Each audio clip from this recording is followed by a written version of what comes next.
జనసేన అయితే ఈసారి 21 స్థానాలకి పరిమితం అవ్వము. కొంచెం స్థానాలు పెంచేటటువంటి పరిస్థితి వస్తది. ఎందుకంటే అప్పుడు లెక్క వేరు. అలయన్స్ బలపడాలి.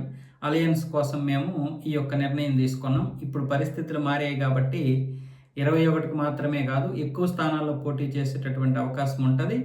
పైగా ఆశావహులందరూ కూడా పోటీకి సిద్ధపడండి. మేమందరికీ కూడా న్యాయం చేస్తామని చెప్పి నాదెండ్ల మనోహర్ అయితే ఇప్పుడు ఒక ప్రెస్ మీట్ పెట్టి మరీ చెప్తున్నారు.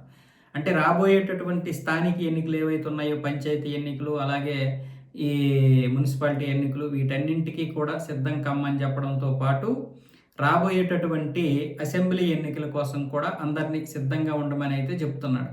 లాస్ట్ టైం లాగా 21 స్థానాలకే పరిమితం అవ్వము. ఈసారి సంఖ్య కూడా మారుతుంది. అలాగని కూటమిని విడదీసేటటువంటి ప్రయత్నం జరగదు. అలా ఎవరు జరిపినా సరే ఉపేక్షించేది లేదని కూడా ఇప్పుడు ఈయన ఒక కొత్త వ్యూహంతో అయితే జనసేన నాయకులు మాట్లాడుతున్నారు.